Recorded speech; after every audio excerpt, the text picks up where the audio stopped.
according to the largest lender in Nigeria, Access Holdings has agreed with Standard Chartered to buy the British bank's subsidiaries in 4 African markets. Since it first started doing business in Nigeria in 1989 as Access Bank, this move represents Access Holdings' most determined attempt to expand outside of its native market in Nigeria. The acquisition of the African Banking Corporation Limited, that's Tanzania, by the financial services firm is also finalized with a binding contract currently in place. The transactions included Access Bank's acquisition of Standard Chartered's Tanzanian consumer, private, and business banking divisions.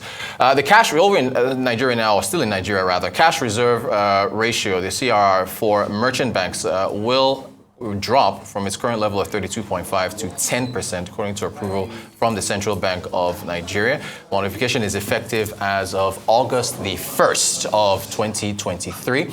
This was disclosed by the Central Bank in a circular sent to all merchant banks on July the 14th, signed by Mr. Haruna Mustafa, who's the director of the CBN's Banking Supervision Department. What else is making the news in Nigeria? Our eyes business analyst Chika Mbonu is going to join us now to discuss further on these developments. Chika, good morning to you. Thank you so much for joining us. Fine, thank you. Hope you had a nice weekend. Yeah, some interesting news to talk about today. Indeed. Yeah. There's a whole lot to discuss. The CBN came out with a new corporate governance framework for banks in Nigeria. We also have the story of Access Bank that is out there. Okay, actually, Chika, we can't really hear you too clear. Let's adjust your microphones. Also, more news coming from the central bank. They're actually also going to be reviewing the tenure of executive directors in Nigeria. So the tenure limits for bank executives are going to be changing. They've renewed those tenures, so deputy managing directors and also MDs of banks and bank holding companies. Okay, Chika, I think we can hear you now. Yeah, good morning. Yeah, morning. Okay, good morning. Okay, morning. Again. Are you hearing me now? We can hear you loud and clear. Let's start from. Do we start from Access Bank? Yes, certainly. Okay, Access Bank is there, grabbing everything that's grabbable. Increasing market share. Yeah, everything. I mean, remember they want to be Africa's most respected bank, African gateway to the world, and I guess running on that vision, they're just looking for whoever to gobble up, and they have done that.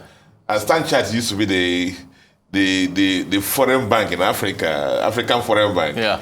And I guess because of the review of the business models, they're now trying to push down, leave I don't want to use the word bottom of the pyramid, lower end of the business in the countries where they have that, and looking for value added for their business. And that's why they're relinquishing those businesses to buyers.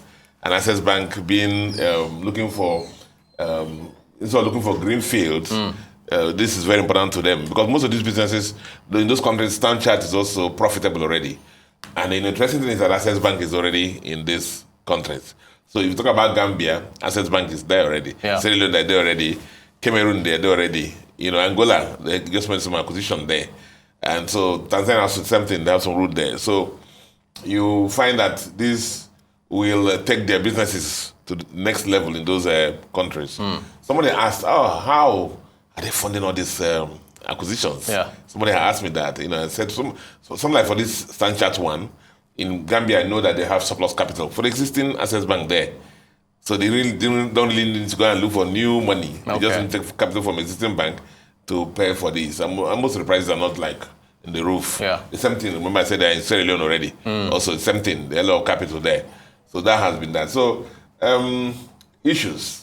We just hope that they currently have the capacity at the holding level to be able to supervise all these banks, because these banks are actually running banks, so they don't need to really go and disturb the frameworks and so on and so forth. They just have to maintain the corporate governance and put in the criteria for measuring performance, and then the banks are going to run. Fantastic. Okay, now the CRR. Yes, which we've talked about extensively. CRR. You see, at a time in Nigeria, for our viewers, Nigerians have different classes of banks, but the distinct ones are the merchant banks and the commercial banks. The other ones, development banks, PSB banks, and so on and so forth. And the distinguishing thing between them, the commercial banks and the merchant banks, is the type of business that they're allowed to chase. Yeah. The merchant banks, by their nature, go for wholesale businesses. So you don't see merchant banks having litter the whole place with branches or go to the retail, look for retail businesses. So not surprising, therefore, that at the time, you wouldn't believe it that the cash reserve ratio for merchant banks was 2%. Wow. 2%.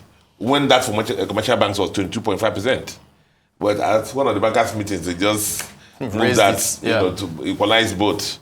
And that had very obliterating effect on the profitability and operations of the merchant banks. Yeah. I'm surprised that none of them actually collapsed. Yeah. Because you have that on one hand, and then you have the issue of loan to deposit ratio. So you find some merchant banks, almost more than half of their balance sheet has gone to either special bills issued by CBN or this cash reserve ratio. And at the same time, they're holding them accountable for loan to deposit ratio. Wow. And if you look at the financial performance of most of these merchant banks over the last 3-4 years, you find that they tanked because of this. And so I believe that the treasurers are now rejoicing. Yeah. A lot of them are going to have almost 50 billion, 100 billion released to their pool, and most of them who are in the market, who already borrow from the market, are just going to be liquidated and return the money to the system. The cost of funds will come down, and the profitability will improve.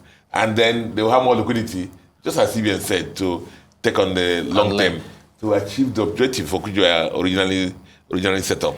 Chika, and you remember the definition of inflation you've taken us through, the whole too much money chase. Any fear that with this increase in liquidity into the markets, you could see an inflationary impact? I mean, at the time, remember that also, the economy is very interesting because we say on one hand, and then we say on the other hand. Yes. Remember we said or we found out that each time that CBN moved the MP's money policy rate up, it had marginal impact on inflation. Right. Despite the increase on APR, the impact on inflation was limited. And so a lot of analysts actually said that inflation in Nigeria was not monetary. It was more supply side and and the equilibrium in the system. And that's what caused the major driver for inflation in Nigeria. And so not just quantum of money in the system, even though it might have some impact. Yeah. So the issue was to make sure, Mbonu said, that if you cannot quantum money get it right, the issue supply side, try to get it right. If you get issue of security right in this country, for example, the farmers can go into the farms and plant and harvest their products. Goods can move from between north and south and vice versa. A lot of things will happen. And those are not monetary things.